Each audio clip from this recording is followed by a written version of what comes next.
They said I died that night. The crash was horrific. A twisted heap of metal at the bottom of a bridge, flames licking the water. Witnesses said no one could have survived. The next morning they found a body, burned unrecognizable, but wearing my wedding ring, my watch, my ID, so they buried me. My family mourned. My wife cried on camera. My best friend held her close. The world moved on. While I lay in a hospital 70 kilometers away in a coma, nameless, broken alive. When I finally woke, my voice was gone, my body stitched together with metal and scars. The doctors called me a miracle. I had no phone, no wallet, no way to tell them who I was. So I waited, healed, and planned to return home. Weeks later, I stood at my own front door, thinner, slower, trembling. Through the window, I saw my wife in black, her head resting on a man's shoulder. David, my best friend. The same man who gave my eulogy. That's when I realized something was terribly wrong. At first, I tried to convince myself it was innocent. Grief, comfort, two broken people leaning on each other. But grief doesn't make you smile like that. Grief doesn't make you kiss the man your husband trusted most. I watched them from the shadows night after night. My wife, crying by day, laughing by candlelight.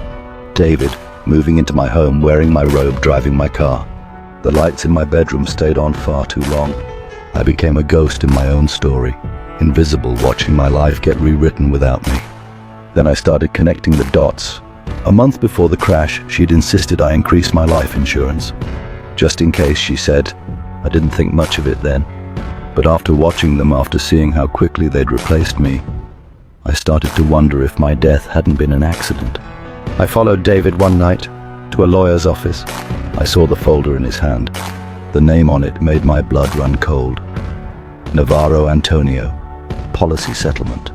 That's when I knew I hadn't just been forgotten. I'd been erased. The next morning I broke into my own house. My key still worked. Poetic, isn't it? The air smelled like her perfume, sweet and familiar, but it made me sick. My photos were gone. Every trace of me had been replaced with pictures of them. Smiling, alive, proud. On the nightstand, a document lay half-folded. It was the insurance payout confirmation, L500,000 wired directly to her account 2 days after my funeral. My chest tightened. My hands shook. Every promise, every kiss, every I love you flashed through my mind. All lies rehearsed, weaponized. Then I found the final piece, an email printed and hidden in a drawer. The plan is done. No one will suspect. Meet after midnight. Sent from her phone to his. They had done it. Together. Something inside me snapped. I had been the victim, the fool, the corpse. But now I was the reckoning. That night I shaved, put on a black suit and walked back into the city that thought I was dead. Because the dead can't press charges, but they can haunt. I waited until their anniversary dinner. Yes, they actually called it that. A celebration of love born from my grave. Candles. Champagne. The same ring she swore she'd never remove, now on a new hand. I stepped into the restaurant. She looked up and froze. David went pale, his fork clattering to the floor. For a moment they didn't breathe. Maybe they thought they were seeing a ghost. I smiled. Miss me? Before they could speak, I laid the insurance papers on the table. You might want to explain, I said softly, how a dead man signed this.